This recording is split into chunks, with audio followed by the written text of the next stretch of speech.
শুরু করছি আজকের ক্লাস। আশা করি মোটামুটি সবাই জয়েন হয়ে গেছো। শুরু করছি আজকের ক্লাস। আশা করি মোটামুটি সবাই জয়েন হয়ে গেছো। তো সামনে তোমাদের পরীক্ষা। আর আগের সপ্তাহে টাস্ক গুলো পাঠাতে একটু দেরি হয়ে গেছিল, আমি একটু অসুস্থ ছিলাম।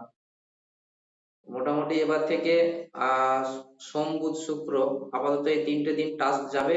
বাকি দিনগুলোতে তোমরা টাস্ক গুলো করে রিটার্ন দেবে। আর যেহেতু তোমাদের ফার্স্ট ইউনিট টেস্ট 1 থেকে 10-12 তারিখের মধ্যে অনুষ্ঠিত হচ্ছে, তো সেক্ষেত্রে এখন টাস্কের চাপটা নিও না তোমরা। তবে প্রত্যেক দিন অন্তত আধ ঘন্টা 40 মিনিট এই ভিএসওটার পিছনে টাইম দেবে, লেগে থাকবে, না হলে বিষয়গুলো সব মাথা থেকে বেরিয়ে যাবে। আমার কথাগুলো প্রত্যেকে শোনা যাচ্ছে তো? হ্যাঁ স্যার। ঠিক আছে। তো আমি লাইফ চ্যাপ্টারে শেষ করার পর অনেক প্রশ্নগুলো দিয়েছিলাম, ওই প্রশ্নগুলো তোমাদের প্রায় ক্লাস 10-এর সঙ্গেও কিছু রিলেটেড ছিল। তো সেই কারণে আহ একটু বেশি সংখ্যক প্রশ্নগুলো গেছে আর কি তোমাদের কাছে। চাপ নেওয়ার কোনো প্রয়োজন নেই। ওর উত্তরপত্র গুলো আমি রেডি করে দিয়েছি,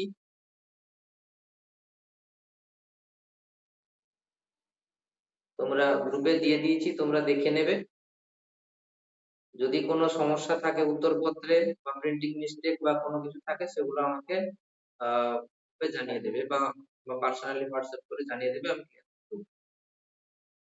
তো আগের দিন আমরা আজকে একটা পরীক্ষা নেব বলেছিলাম, যে যে চ্যাপ্টার গুলো অলরেডি হয়েছে তার উপরে একটা পরীক্ষা নেব। পরীক্ষাটা অবশ্য তোমরা এমনি সাদা খাতায় দেবে আজকে, ওই মার্কশিটে নয়।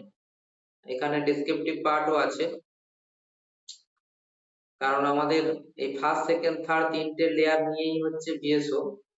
তো ডেসক্রিপটিভ পার্টও সেখানে থার্ড লেয়ারে থাকবে। তো এখন থেকে সেভাবে আমরা ডেসক্রিপটিভ পার্টটা যদি পড়ে পড়ে যাই, ওর মধ্যে থেকে আমরা মাল্টিপল চয়েস টাইপ প্রশ্ন এমনি পেয়ে যাবো।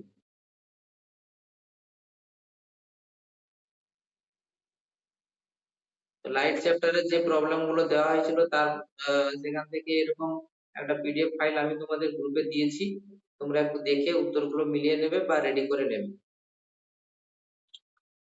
আজকের আমরা প্রথমে একটু ম্যাথটা বলে নিই। ম্যাথটা তোমরা করে পাঠাওনি, কারণ কালকে আমি পাঠিয়েছিলাম, জানি একটু অসুবিধা হবে। তবুও আমি ম্যাথের উত্তরগুলো আলোচনা করে দিচ্ছি, তোমরা সবাই উত্তরগুলো একটু লিখে নাও, বা যদি কেউ করে থাকো মিলিয়ে নাও। ওটা আস্তে আস্তে করে তোমরা করবে, চাপ নেওয়ার প্রয়োজন নেই। ইউনিট টেস্টটাও গুরুত্বপূর্ণ। লাভ ক্ষতিতে প্রথমে আমি তোমাদের 18 থেকে 27 দিয়েছিলাম, তাই তো? কত ছিল একটু দেখে বলো তো তোমরা।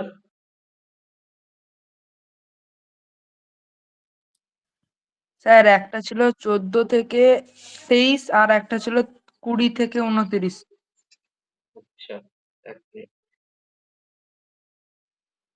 14 থেকে 23। আচ্ছা, 14 দাগে ছিল এক ব্যক্তি একটি পাম্প সেট 8% ক্ষতিতে বিক্রি করে, তাই তো? হ্যাঁ স্যার। 14 থেকে 23, আর একটা ছিল হচ্ছে 20 থেকে 29। 20 দাগে হচ্ছে একটি টেলিভিশন একটি টেলিভিশন 20% ক্ষতিতে বিক্রি করে, এটাই তো? হ্যাঁ স্যার। ঠিক আছে।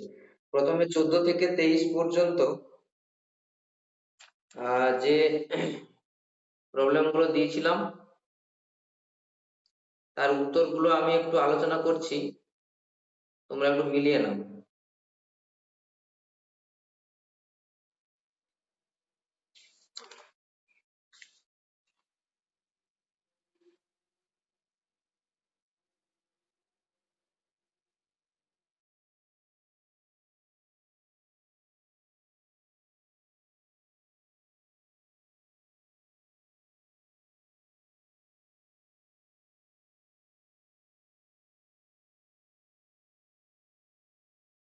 চতুর্দাগে তোমাদের উত্তর হচ্ছে, চতুর্দাগে অপশন বি, 800 টাকা।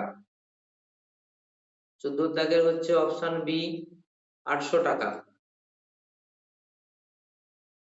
15 দাগে অপশন এ 6640 টাকা। 15 দাগে অপশন এ 6640 টাকা।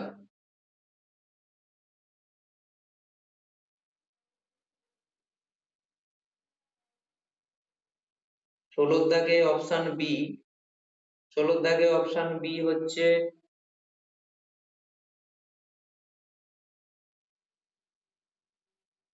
2760 টাকা। 16 দাগে অপশন বি 2760 টাকা। 17 দাগে অপশন এ 130 পয়সা। 17 দাগে অপশন এ 130 পয়সা বিক্রয় মূল্য এবং ক্রয় মূল্য হচ্ছে 100 পয়সা। 18 দাগে এ 18 টাকা। 19 দাগে সি 17 টাকা। বিক্রয় মূল্য 17 টাকা এবং ক্রয় মূল্য 20 টাকা। 20 দাগে অপশন বি বোম্বে 11 টাকা। 21 দাগে হচ্ছে অপশন বি 20 টাকা। 22 দাগে অপশন এ 90 পয়সা। আর 23 দাগে হচ্ছে অপশন সি 3 টাকা। তো মোটামুটি এই প্রবলেম গুলো তোমরা কি করেছিলে কেউ?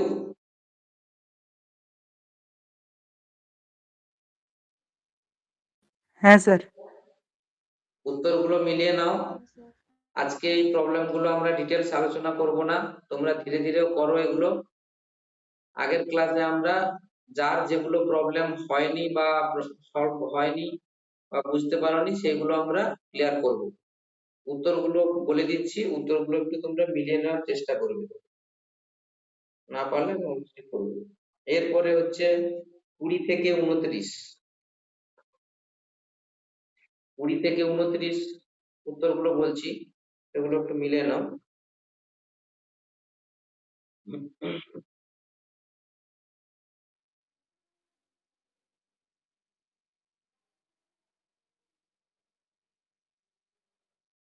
20 দাগে 20 দাগে এ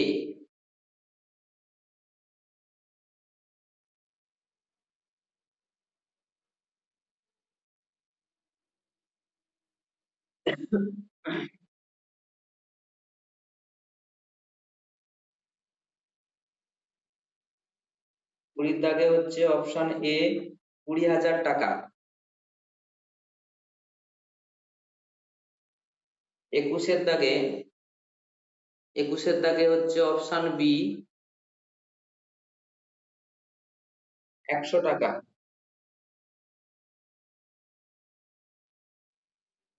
22 দাগে অপশন ডি দিল্লি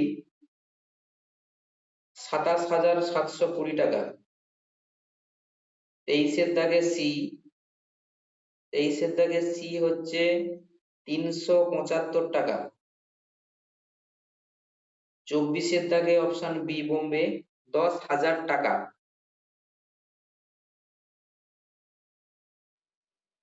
25 দাগে অপশন ডি দিল্লি 7,500 টাকা। 26 দাগে অপশন এ 5,760 টাকা। 27 দাগে সি 2,500 টাকা। 28 দাগে এ 50 টাকা। 29 দাগে হচ্ছে অপশন বি 1200 টাকা। তো মোটামুটি এগুলো আলোচনা করে দিলাম, তোমরা করার চেষ্টা করবে। তারপরে আমরা আগের সপ্তাহে এগুলো সব ক্লিয়ার করব। আচ্ছা, তার আগে জিজ্ঞাসা করে নিই, আগের সপ্তাহে তোমরা কি ক্লাস করবে? প্রত্যেকেই মতামত জানাবে। তোমাদের কি তখন এক্সাম চলবে আগের হ্যাঁ স্যার। সপ্তাহে?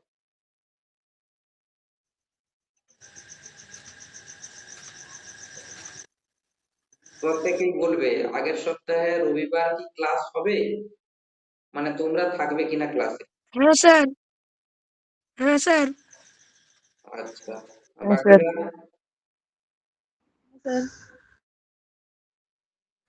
হ্যাঁ স্যার থাকবো। ঠিক আছে। তোমাদের পরীক্ষা শেষ হচ্ছে কবে?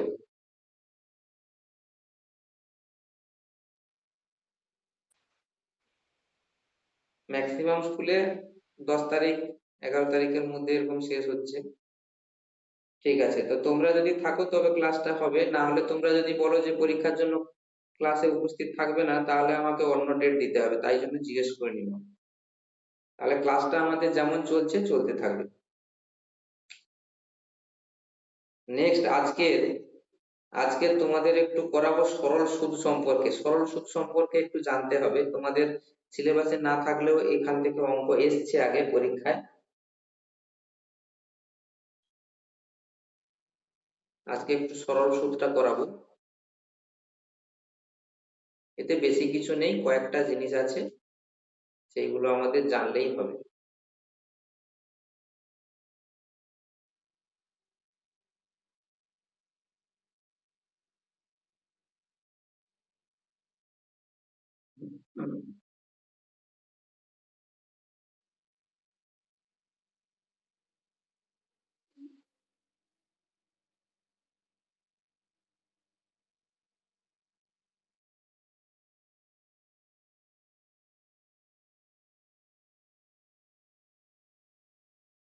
এক মিনিট।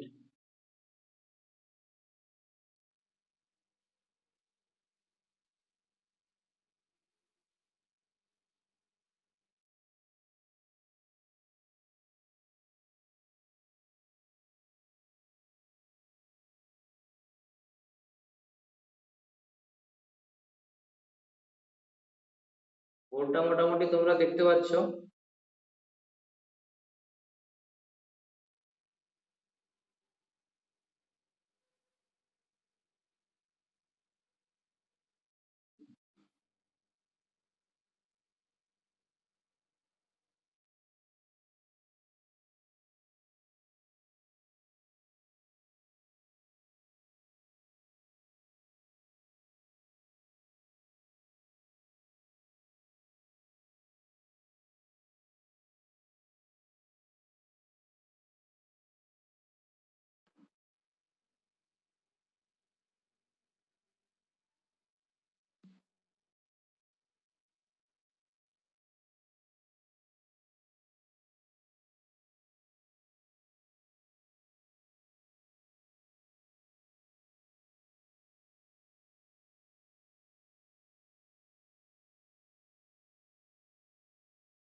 'কুপন ইন্টারেস্ট' বা সরল সুদ, এখানে কয়েকটা বিষয় আছে, সেই বিষয়গুলো আমাদেরকে একটু জানতে হবে।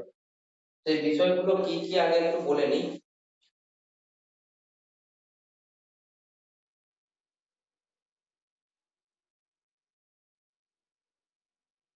1 নম্বরে যেটা আসল টাকা,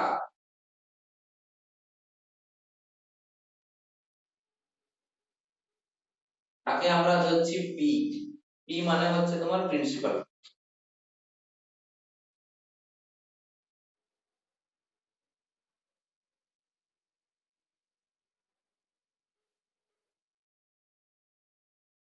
মোট সুদকে আমরা ধরছি কি না, R, capital R. Sorry, capital R নয়, এটা আমরা আই হচ্ছে, এক্ষেত্রে আমরা আই ধরি। মোট সুদকে আমরা আই ধরি, ইন্টারেস্ট। সুদের হার,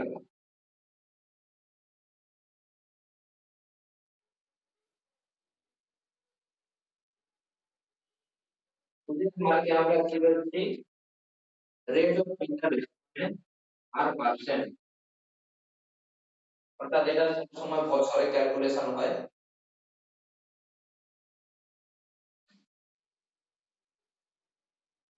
আর একটা কি আছে, সময়।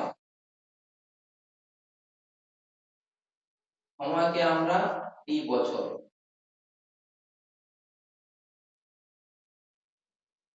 ইনপুট ইন্টারেস্ট বা এটাকে আমরা বলছি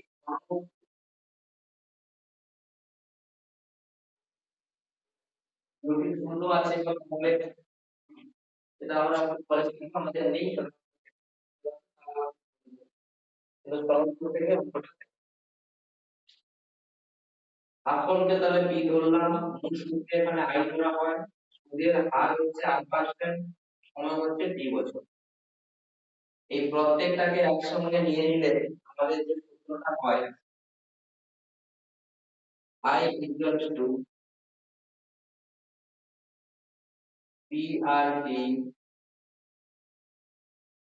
by 100, এটা মূল সূত্র। অর্থাৎ মূল যে সমান P মানে প্রিন্সিপাল বা আসল কিন্তু R মানে রেট অফ ইন্টারেস্ট, সুদের হার, T মানে হচ্ছে সময় বাই, এটা হচ্ছে।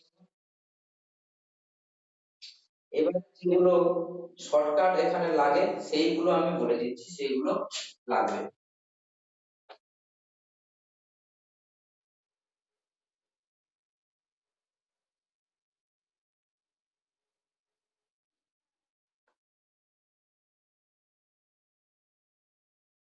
এক নম্বরে কি বলছে, সময় এবং বার্ষিক সুদের হার সমান হলে সুদ আসলের 1/n অংশ হয়, তবে সুদের হার কত হবে। এরকম একটা প্রবলেমটা দেয় আমাদের বেশিরভাগ। কিরকম প্রবলেম, কি কি বিষয়টা বলছে তোমরা একটু খাতায় লিখে নেবে।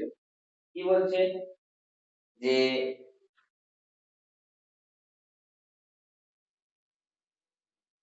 সময় এবং বার্ষিক সুদের হার সমান,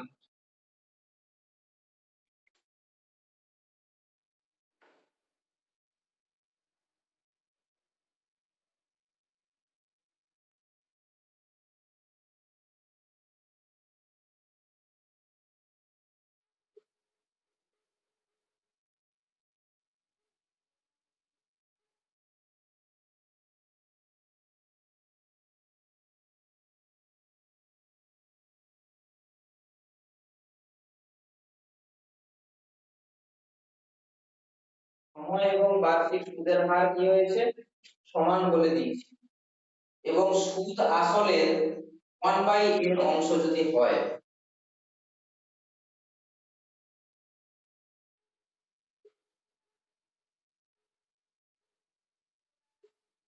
সুদ আসলের 1/n অংশ, এরকম বলে দিতে পারে যে সময় 4 বছর, বার্ষিক সুদের হার 4%, আর সুদ আসলের হচ্ছে হয়তো বলে দিল 1/7 অংশ, এরকম যদি অঙ্ক বলে দেয় দিয়ে তোমাকে তাহলে জিজ্ঞাসা করবে যে তাহলে সুদের হার বা সময় এইটা অথবা এইটা বের করতে। এক্ষেত্রে অঙ্কটা করতে আমাদের আমরা সেটাকে শর্টকাটে এই দুটোকে একসঙ্গে নিয়ে করবো কি না, সময় ব্র্যাকেট কি বা সুদের হার আর পার্সেন্ট সমান, দুটো তো সমান, দুটো ইকুয়ালস টু, আমরা কি করব 100 ইনটু 1/n, আর কিছু না, 100 ইনটু 1/n পুরোটাকে রুট করে দেব। এর এককটা কি হবে, বছর হতে পারে বা পার্সেন্ট, অর্থাৎ যদি আমরা সময়টা বের করতে বলি সেক্ষেত্রে বছর হবে, আর যদি রেট অফ ইন্টারেস্টটা বের করতে বলি সময় এবং বার্ষিক সুদের হার যদি সমান হয়, বার্ষিক যদি সমান হয়, তখন সময় বা সুদের হার ইকুয়াল টু কত হবে, 100 ইনটু 1/n পুরোটার মধ্যে করে দিলে তোমার এটা বেরিয়ে যাবে।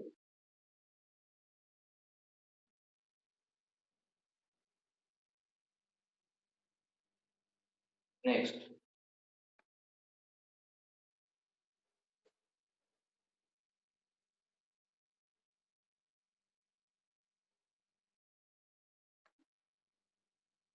নেক্সট আরেকটা কি বলেছে, যদি কোনো আসল টি বছরে সুদে আসলে দ্বিগুণ হয় তবে বার্ষিক সুদের হার কত?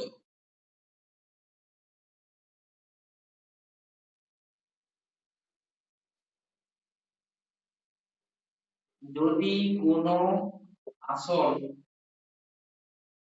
আসল মানে হচ্ছে টি, এটা কত বছরে দ্বিগুণ হচ্ছে, না টি বছরে সুদে আসলে দ্বিগুণ হবে। টি বছরে সুদে আসলে মানে সুদ হবে যত তার সঙ্গে আসল যোগ করে সুদে আসলে দ্বিগুণ হয়, তখন কি কে বের করতে বলেছে, তাহলে বার্ষিক সুদের হার, তাহলে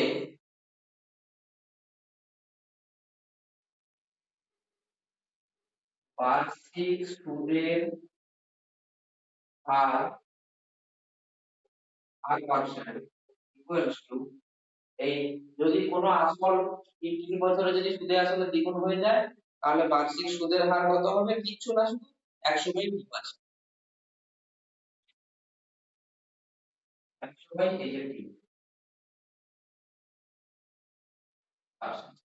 এটাকে আমরা আরো এরকম করতে পারি, ধরো আমার 500 টাকা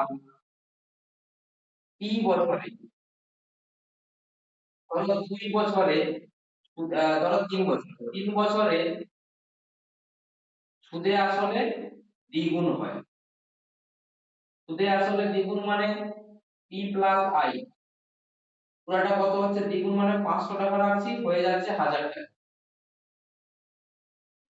তাহলে এখানে আসল সমান 500 টাকা, সময় সমান 3 বছর, আর ইন্টারেস্ট সমান কত হচ্ছে, না 1000 মাইনাস 500 সমান 500, তাহলে 500 টাকা আসল, সুদও 500 টাকা, আর সময় 3 বছর, তাহলে টি আমরা বের করতে পারবো এবং আর ও বের করতে পারবো। এটি বলছি টি তো বের বলে দিয়েছে 3 বছর, তাহলে আর আমরা সেই আগের সূত্র থেকেও বের করতে পারবো, কি না I equals to PRT by 100, বা এই আর এর মানটা বের করতে হবে, তাহলে আর সমান 100 ইনটু আই বাই পিটি। এখানে দেখো পিও 500 আর আইও 500, তাহলে পি আর আই বাদ যেটা গেল সেই 100/3 আছে, সেই কারণে আমি সূত্রটা বলছি 100/3%। বোঝা গেল কোন থেকে?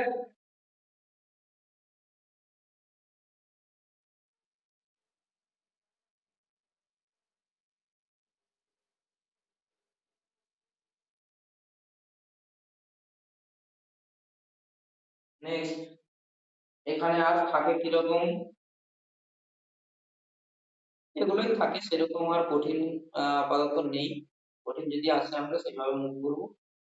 তো সরল সুদের এখানে চ্যাপ্টারে এইটুকু শুধু তোমাদের মনে রাখতে হবে যে I equals to PRT by 100, এটা হচ্ছে মূল সূত্র, বাকিটা বিভিন্ন ওই সূত্রকে ভেঙে ভেঙেই আসছে।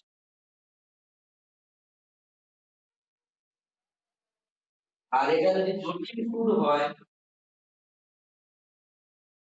জটিল সুদের ক্ষেত্রে, জটিল সুদের ক্ষেত্রে এই মূল সূত্রটা কি হবে, না সুদ আসল, যদি আমাদের নেই তবু আমরা জাস্ট এইটুকু জেনে রাখবো, সুদ আসল একে ধরা হয় এ, এ মানে হচ্ছে অ্যামাউন্ট, সুদ আসল সমান P into 1 plus R by 100, P into 1 plus R by 100 to the power T. এইখানে একটা n গুণ করব, এখানে একটা n গুণ করব। এই n টা কিসের জন্য, ধরো তোমাকে দিয়ে দিল যে আমরা সবসময় টাইমটা বছরে কাউন্ট করি, কিন্তু তোমাকে দিয়ে দিল কি না এটা হাফ ইয়ারলি, অর্থাৎ অর্ধ বছরের সুদ হয়তো 5%। তাহলে অর্ধ বছর বলে দিলে n এর মান কত হয়ে যাবে না 2 হয়ে যাবে। যদি অর্ধ বছর হয় তখন n এর মান কত হয়ে যাবে না 2 হয়ে যাবে। যদি বলে যে 3 মাস অন্তর, তাহলে n এর মান কত হয়ে গেল 4, 3 4 12, আর n এর মান 4। কেন হবে? এটা হচ্ছে প্রশ্ন। এটা হচ্ছে তোমার জটিল সুদের ক্ষেত্রে, TI complex, sorry compound interest, compound ইন্টারেস্টের ক্ষেত্রে এইটুকু জানলে আমাদের কম্পাউন্ড ইন্টারেস্ট বা সরল সুদ, সিম্পল ইন্টারেস্ট এগুলো হয়তো সব হয়ে যাবে। এবং এর উপরে টাস্ক দেবো তোমাদের, তার আগে তোমরা যেটা পাঠিয়েছি এটা ক্লিয়ার করো। আজকে মোটামুটি সিম্পল ইন্টারেস্ট এবং কম্পাউন্ড ইন্টারেস্টের যে তোমাদের যে প্রবলেম গুলো একটু দেখানো, সূত্রগুলো লিখে দিয়েছি, এগুলো সবাই বুঝতে পেরেছো এখন পর্যন্ত? সবাই বুঝতে পেরেছো তো? কথাগুলো শোনা যাচ্ছে এখন?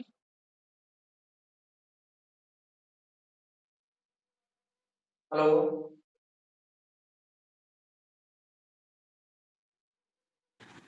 হ্যাঁ স্যার। ঠিক আছে, শোনা গেলে। নেক্সট আজকে আমরা পদার্থের গঠন বা ধর্ম নিয়ে আমরা আলোচনা করব।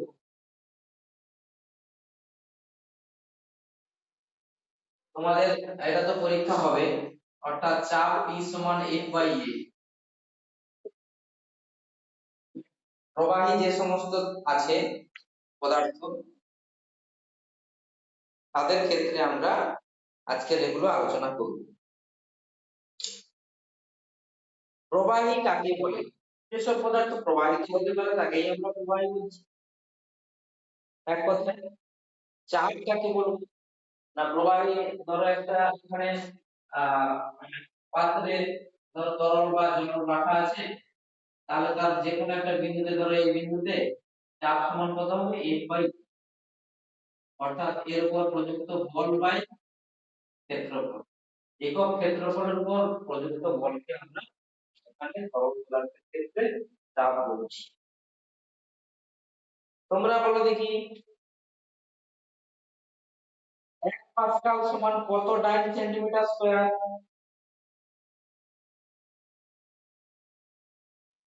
1 পাস্কাল সমান কত ডাইন সেন্টিমিটার স্কয়ার তোমাদের বলো? পড়েছিলে টোটালটা বলা হয়ে গেছে তোমাদের? পরীক্ষা হবে বলা হয়ে গেছে নিশ্চয়ই। বলো 1 পাস্কাল সমান কত হবে?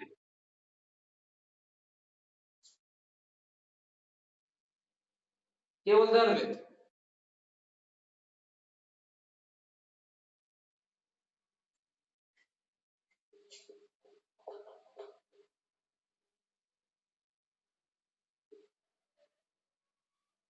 1 পাস্কাল সমান 10 ডাইন পার সেন্টিমিটার স্কয়ার। এই প্রশ্ন কিন্তু পরীক্ষায় আসবে।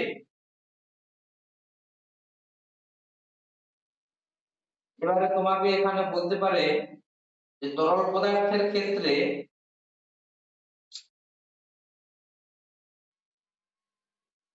তার যে ঘনত্ব, ঘনত্বের সঙ্গে তরলের চাপের কি সম্পর্ক?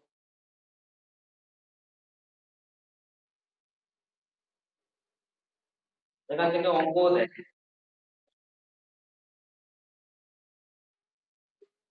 ঘনত্বের সঙ্গে তরলের চাপ,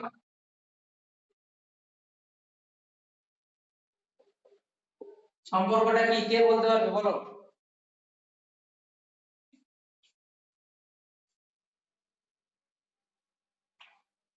তরলের চাপের সঙ্গে, ঘনত্বের সঙ্গে তরলের চাপের কি সম্পর্ক আছে বলো? কে বলতে সরল পারবে? সম্পর্ক। তরলের ঘনত্ব বাড়লে চাপ বাড়ে আর ঘনত্ব কমলে চাপ কমে। রাশিমালাটা কি আছে? পি সমান এইচ রো জি। হ্যাঁ, এইটা আমি জানতে চাইছিলাম। এখান থেকে কিন্তু তোমার প্রবলেম দেখে। তরল ক্ষেত্রে চাপ P সমান রো জি এইচ। এই P টা কি হচ্ছে তরলের চাপ, এটা হচ্ছে তার ঘনত্ব, এটা তো আমরা জানি অভিকর্ষজ ত্বরণ,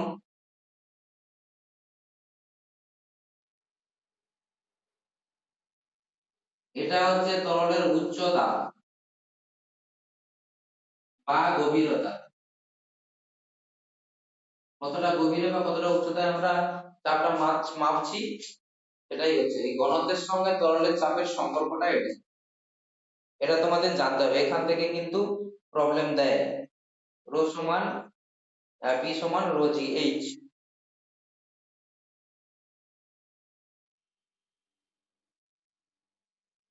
এরপরে তোমাদের এখানে যে জায়গাগুলো করতে হবে সেগুলো বলে দিচ্ছি। এরপরে তোমরা চলে যাবে যে এর কি কি ধর্ম আছে, তরলের যে কি কি ধর্ম। তরল হচ্ছে চাপ, চাপ তো পার্শ্ব চাপও আছে, এই চাপ আছে। তরলের সমুচ্চশীলতা ধর্ম, সমুচ্চশীলতা ধর্মটা কি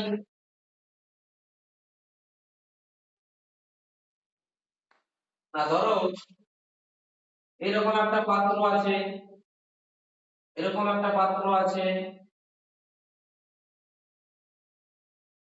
সরু এরকম একটা পাত্র আছে, এরকম ধরো একটা পাত্র আছে, সমস্ত পাত্র একই লেভেলের তো রাখা আছে। প্রত্যেকটা পাত্রকে যদি জুড়ে দেওয়া হয়,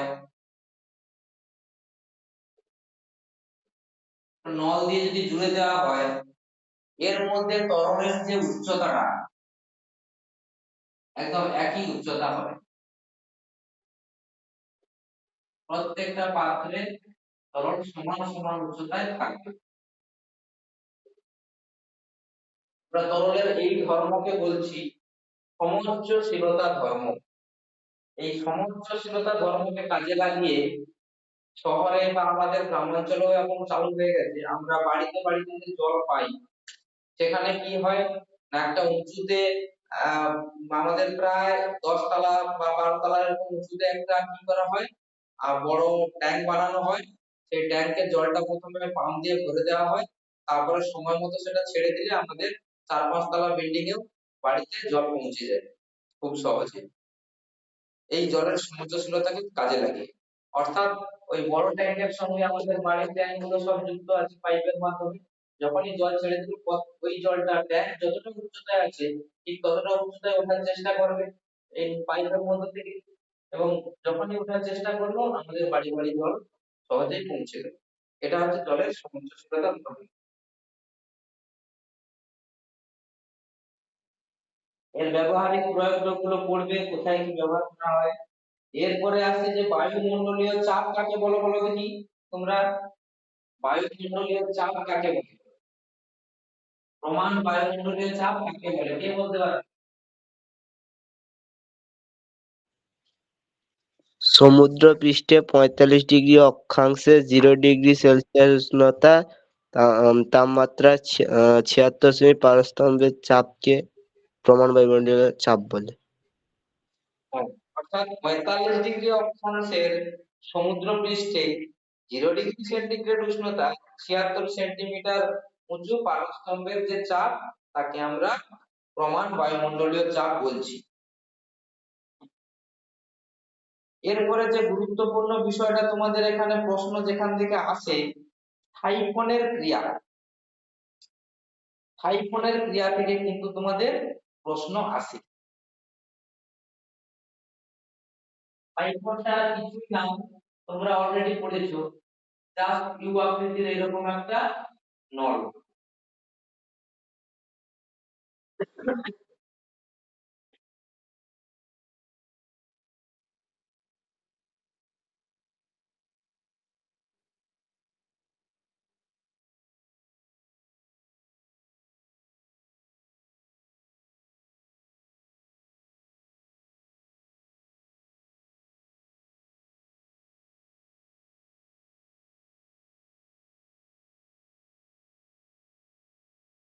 এরকম একটা নল, ধরো এটা আমি এ প্রান্ত দিলাম, এটা হচ্ছে বি প্রান্ত।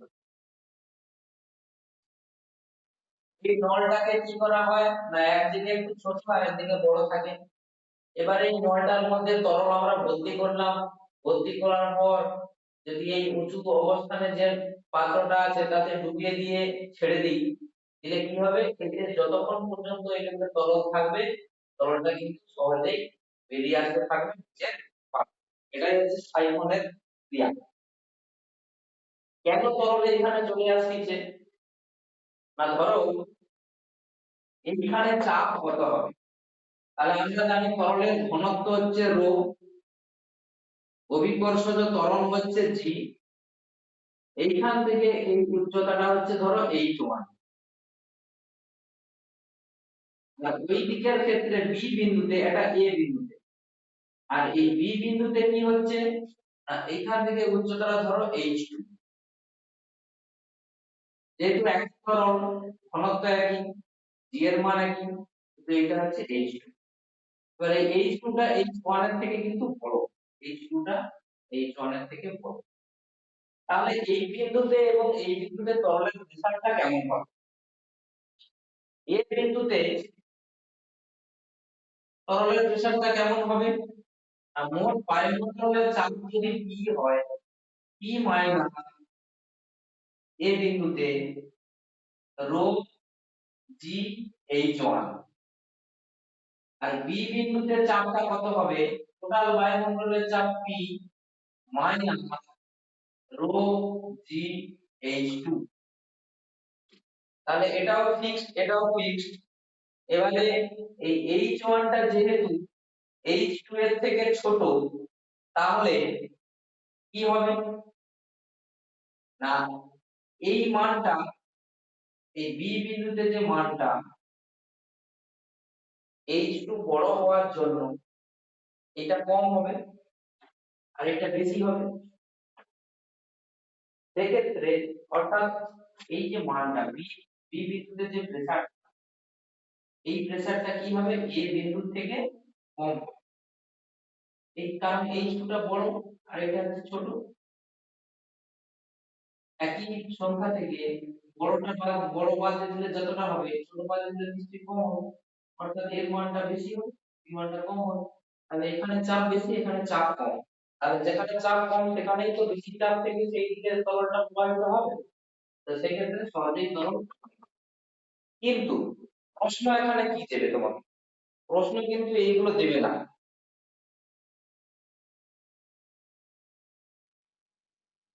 প্রশ্ন তোমাকে দেবে সাইফনের ছোট বাহুতে একটি ছিদ্র থাকলে কি হবে, এরকম প্রশ্ন দেবে। অর্থাৎ এইখানে ছোট বাহুতে যদি একটা এরকম ছিদ্র করে দেওয়া হয়, এইখানে ধরো একটা ছিদ্র করে দেওয়া হয়েছে, তাহলে কি হবে বলো দেখি। সাইফনের এই ছোট বাহুতে যদি একটা ছিদ্র করে দিই, তাহলে কি ঘটনা ঘটতে পারে, প্রশ্ন হবে এরকম। কে বলতে পারবে?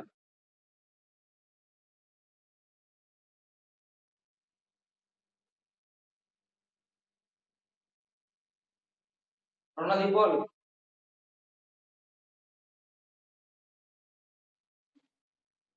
সাইফনের এই বিন্দুতে ছোট ছিদ্র করে দিলে কি হবে?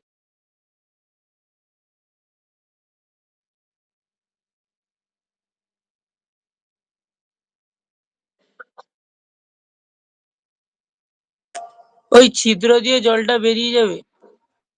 ছিদ্র দিয়ে জল বেরিয়ে যাবে, আচ্ছা আর বাকিরা প্রামাণিক বল কি হবে? জল উঠবে না। জল উঠবেই না, জল বা তরল যাই পদার্থ থাকুক না কেন উঠবেই না। কেন উঠবে না? এই যে এখনই তো দেখলাম যে প্রেসারের জন্যই জলটা উঠছে, কিন্তু এখানে ছিদ্র করে দেওয়ার সঙ্গে সঙ্গে এখানে প্রেসার এবার থাকবে না, প্রেস চাপটা যদি নাই থাকে তবে জলটা উঠবে কি করে? বা তরলটা উঠবে কি করে? জল উঠবেই না। প্রশ্নটা হবে এরকম। এখানে কিন্তু প্রশ্ন কিন্তু সাইফনের কার্যনীতি ব্যাখ্যা করো, কি কোন বিন্দুতে চাপ বেশি, এইসব কিন্তু বলবে না, প্রশ্ন হবে এরকম পিএসওতে। তারপরে তোমাকে বলে দিল বায়ুমণ্ডলীয় চাপ পরিবর্তিত হলে সাইফনের মধ্য দিয়ে তরলের প্রবাহের হার কিভাবে পরিবর্তিত হবে?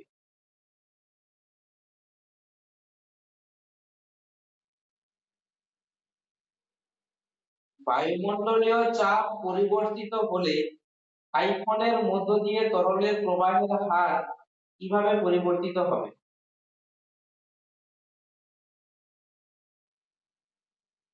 কে বলতে পারবে? বায়ুমণ্ডলীয় চাপ এই যে পিটা, পি হচ্ছে বায়ুমণ্ডলীয় চাপ, এইটা যদি পরিবর্তিত হয়ে যায় সেক্ষেত্রে এই সাইফনের কার্য করার ক্ষেত্রে কি অসুবিধা বা সুবিধা হবে সেটা বলো। ব্যস্তানুপাতে পরিবর্তিত হবে। সঞ্জনা বল। সুমিতা, বাকিরা যারা আছিস, কিংসু, কি হবে এগুলো? পরিষ্কার কি বলতে ব্যস্তানুপাতে পারো? পরিবর্তিত হবে।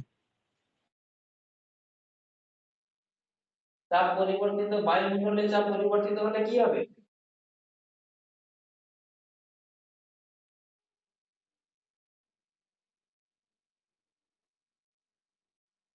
আর এই চ্যাপ্টারে তোদের পরীক্ষা হবে তো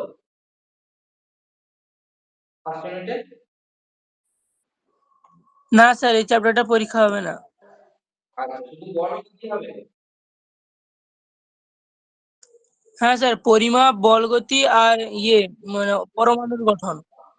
আচ্ছা আচ্ছা, তো এই এটা পরিবর্তন হয়ে গেলে কি হবে না, এটা পরিবর্তন হয়ে গেলে সাইফনের ক্রিয়ার উপর কোনো প্রভাব ফেলবে না, কারণ আমরা কি জানি, চাপ P সমান F বাই A, বল বাই ক্ষেত্রফল, অর্থাৎ একক ক্ষেত্রফলের উপর যে প্রযুক্ত বল সেটাই চাপ। সেক্ষেত্রে এই চাপের সঙ্গে এই সাইফনের ক্রিয়ার কোনো সম্পর্ক নেই, যাই হোক না কেন, কম হতে পারে বেশি হতে পারে, তাহলে সেটা হচ্ছে একক ক্ষেত্রফলের উপর প্রযুক্ত বল, অর্থাৎ সেই চাপ কম বা বেশি হোক সাইফন ক্রিয়া করবে। নেক্সট,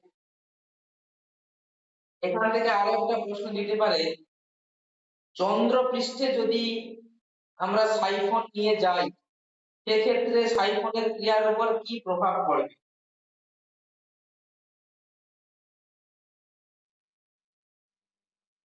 চন্দ্রপৃষ্ঠে আমরা যদি যাই সাইফনটা নিয়ে, সেক্ষেত্রে সাইফনের উপর চন্দ্রপৃষ্ঠে নিয়ে গেলে কি প্রভাব পড়বে এর কার্য করার ক্ষেত্রে? সাইফন কাজ করবে না। সাইফন কাজই করবে না, কারণ আমি বায়ুমণ্ডল না থাকলে চাপ হবে না, বায়ুর চাপ নেই, সাইফন ক্রিয়াই করবে না।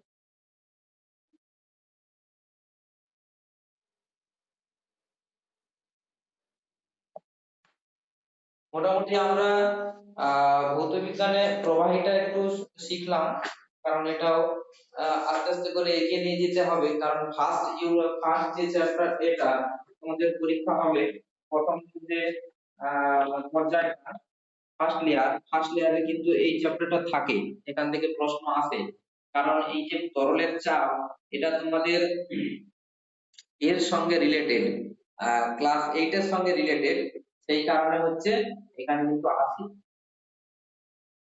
তাই জন্য এটা করিয়ে দেওয়া।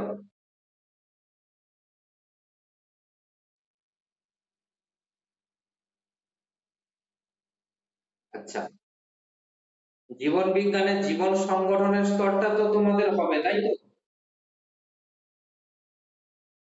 হ্যাঁ স্যার। জীবন সংগঠনের স্তরটা এটা হচ্ছে ক্লাস 8 এর সঙ্গে অনেকটা রিলেটেড, তো এটা একটু ভালো করে তোমরা পড়ে রাখবে, কিন্তু বারবার বলছি। বলো দেখি, জীবন সংগঠনের যে স্তর, এখানেও খাদ্য টাদ্য সম্পর্কে আছে, সেগুলো পড়তে হবে। আচ্ছা, বলছে যে অ্যামাইনো অ্যাসিডকে অ্যামফোটেরিক যৌগ বলা হয় কেন? অ্যামাইনো অ্যাসিডকে অ্যাম্ফোটেরিক যৌগ বলা হয় কেন? কে বলতে পারবে? এদের অ্যামাইনো গ্রুপ এবং কার্বক্সিল গ্রুপ থাকার জন্য এরা ধনাত্মক এবং ঋণাত্মক উভয় আধান যুক্ত হতে পারে, তাই এদের অ্যাম্ফোটেরিক যৌগ বলা হয়। হ্যাঁ, এখানে হচ্ছে অ্যামিনো অ্যাসিডের হচ্ছে কার্বক্সিলিক গ্রুপ COOH গ্রুপ দ্রবণে H+ আয়নও দেয় এবং NH2 গ্রুপ যেটা আছে সেটা তার H+ আয়নটাকে গ্রহণ করে নেয়। এর ফলে অ্যামাইনো অ্যাসিডকে আমরা অ্যাম্ফোটেরিক যৌগ বলে থাকি। এই বিষয়গুলো কিন্তু পড়বে। তারপরে অ্যামিনো অ্যাসিড হচ্ছে ভান্ডার পুল বলতে কি বোঝো? ভান্ডার বা পুল বলতে কি বোঝো?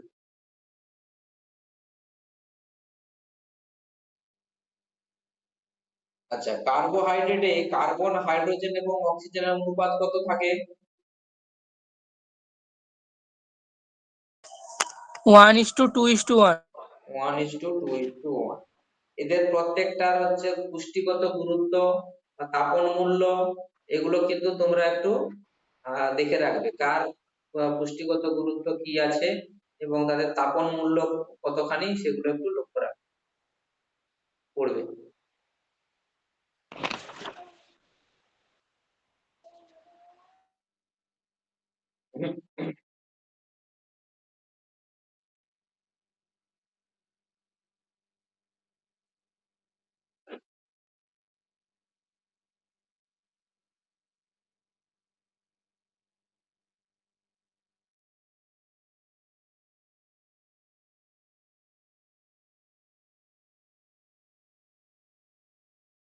কার্বোহাইড্রেট বা শ্বেতসারকে প্রোটিন জাতীয় খাদ্য বলে, এই বিষয়গুলো জানবে। আচ্ছা, রাফেজ কি বলো দেখি, রাফেজ কি? রাফেজ কি?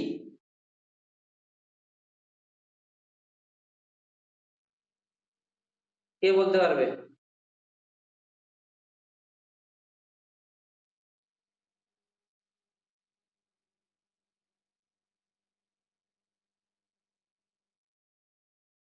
রাফেজ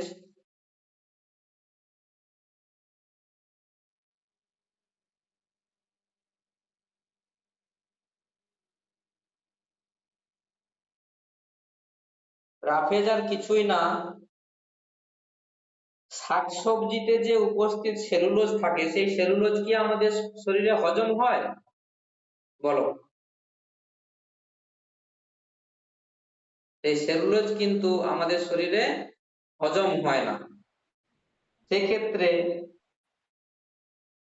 হজম না হয়, আমাদের যে অপাচ্য খাদ্যের যে অপাচ্য অংশ, সেই অংশের সঙ্গে সেলুলোজ গুলো সব বেরিয়ে যায়, এটাকে আমরা বলছি রাফেজ।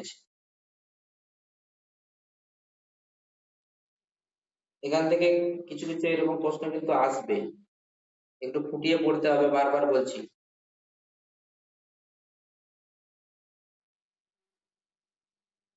তারপরে ওই যে মনো ডাই ট্রাই পলিস্যাকারাইড যে এগুলো আছে, কার্বোহাইড্রেটের ভাগগুলো আছে, শর্করা, সেগুলো পড়বে। কোন জায়গাগুলো আমি বলে দিচ্ছি। নিউক্লিওটাইডটা পড়বে। নেক্সট ডিএনএ এবং আরএনএ সম্পর্কে ডিটেলস পড়বে। ডিএনএ তে কি অনুপস্থিত আছে, আরএনএ তে কি অনুপস্থিত আছে, এগুলো কিন্তু তোমাদের জানতে হবে। আরএনএ মানে হচ্ছে অর্থাৎ কি অ্যাডেনিন, গুয়ানিন, ইউরাসিল, সাইটোসিন, আর ওখানে হচ্ছে অ্যাডেনিন, গুয়ানিন, থাইমিন, সাইটোসিন। এখানে ইউরাসিল থাকবে, ওখানে থাইমিন থাকবে। এটা কিন্তু এইগুলো ওরা ভুলিয়ে দেয়, এখান থেকে ছোট ছোট প্রশ্ন করে দেয়।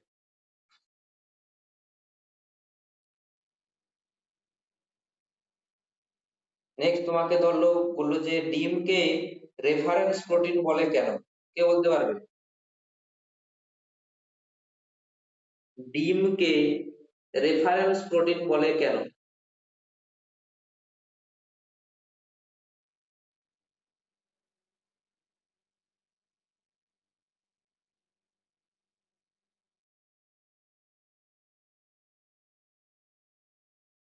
কে বলতে পারবে ডিমকে রেফারেন্স প্রোটিন বলে কেন?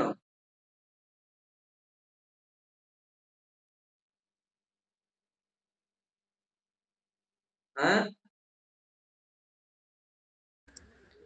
ডিমে উপস্থিত অপরিহার্য অ্যামাইনো অ্যাসিড সুষম অবস্থায় থাকে। হ্যাঁ, এবং কি দেহ গঠনের উপযোগী আর অনুপাতে ডিমের বৃদ্ধি মধ্যে পায়। অ্যামাইনো অ্যাসিড দেহ গঠনের পক্ষে উপযুক্ত পরিমাপ ও অনুপাতে থাকে। এই জন্য ডিমের উপস্থিতি প্রোটিনের মাত্রা দেখে অন্যান্য খাদ্যে প্রোটিনের পুষ্টিগুণ যাচাই করা হয়। তাই জন্য ডিমকে রেফারেন্স প্রোটিন বলে। হুম, নেক্সট এগুলো একটু পড়বে ভালো করে। তারপরে ভিটামিনটা ভালো করে পড়বে, কিছু না, জাস্ট ভিটামিনে কোন ভিটামিনের অভাবে কি রোগ হয়, কোন ভিটামিনের হচ্ছে তোমার রাসায়নিক নাম কি, তেলে দ্রবণীয় ভিটামিন, জলে দ্রবণীয় ভিটামিন, এবং কার অভাবে কি রোগ হয়, এগুলো অলরেডি তোমরা পড়ে এসছো, আরো আরো একবার ভালো করে পড়ে নেবে।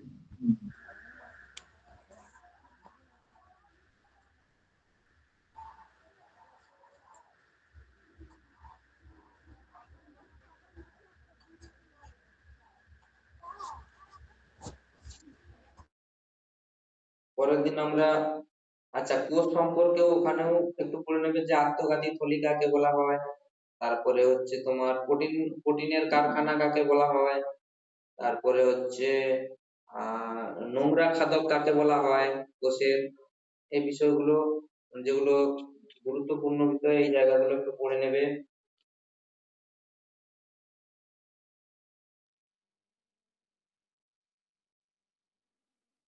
পরের দিন আমরা এই কোষটার জীবনের সংগঠন স্তরে কোষ সম্পর্কিত আরো ডিটেলস আমরা একটু আলোচনা করব।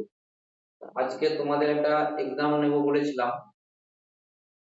সবাই এক্সামটা দেবে, এটা ওয়েমার শিটে দেবে না, ওয়েমার শিটে দেবে না, এটা হচ্ছে এমনি সাদা পাতায় দেবে। আমি প্রশ্নপত্রটা তোমাদের পাঠাচ্ছি, এখন হচ্ছে 10টা 2, 10টা 5-এ পাঠাবো, তোমরা কিন্তু করে ফেলবে তাড়াতাড়ি করে, প্রত্যেককে করেই কিন্তু পাঠাবে আমাকে, 40 মিনিট সময় নেবে, দিয়ে করে পাঠাবে। আচ্ছা, তার আগে আমি অ্যাটেন্ডেন্সটা একটু করে নিই।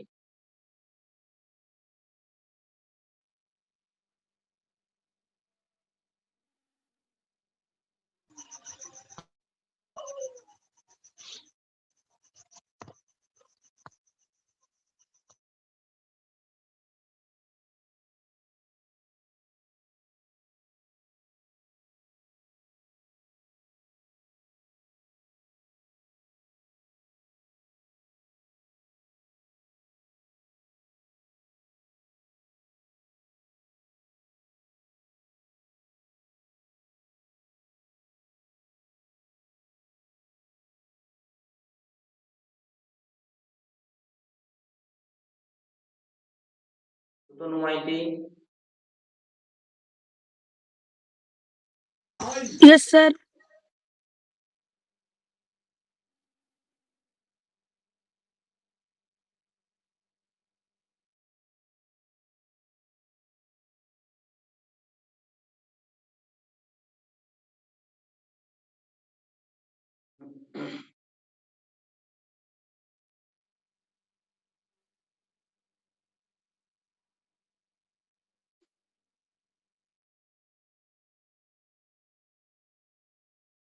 Sohan Das, Present, sir.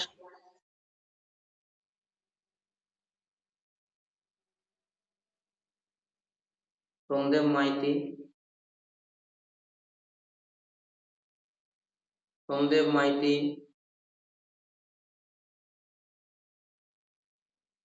Trisha Bhuiyan, present sir. Kingshuk Sahu, Yes, sir.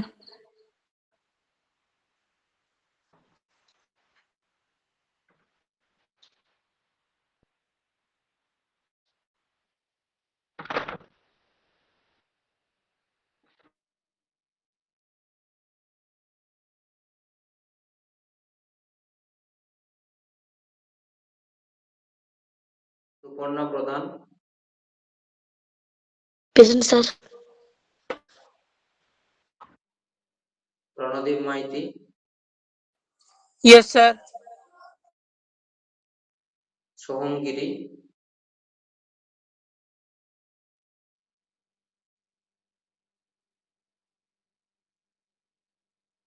সোহমগিরি,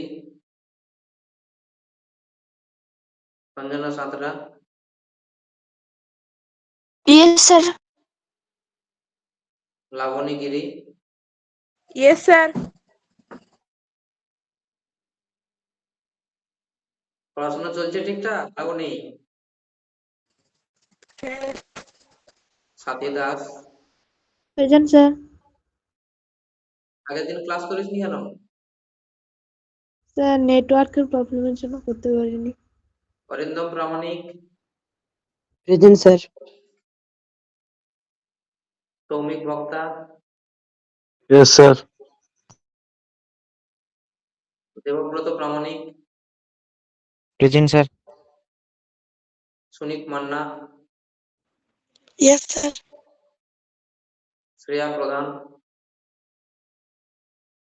Yes, sir. আগের দিন ক্লাস করিসনি কেন? স্যার আগের দিন নেটওয়ার্ক ছিল না। নবনীতা ধারা, নবনীতা ধারা,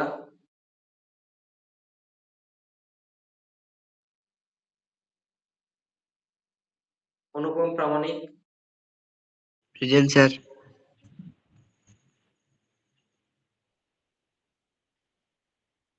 অঙ্কিতা পাত্র, Yes, sir. অদ্রিজা, উপস্থিত আছিস আজকে? আর নাম ডাকা হয়নি এরকম কেউ আছে? স্যার আমার নাম ডাকা হয়নি। নাম বলো। সুমিতা মোলা। ও, ওটা ছেড়ে গেছি না। হ্যাঁ, সুমিতা উপস্থিত আছে, Yes, তাই তো? sir. ঠিক আছে, ঠিক আছে। তোমাদের এবারে আমি পরীক্ষাটার জন্য প্রশ্ন পাঠাচ্ছি। 10টা 10-এ যাবে, সময় 40 মিনিট করে পাঠাবে।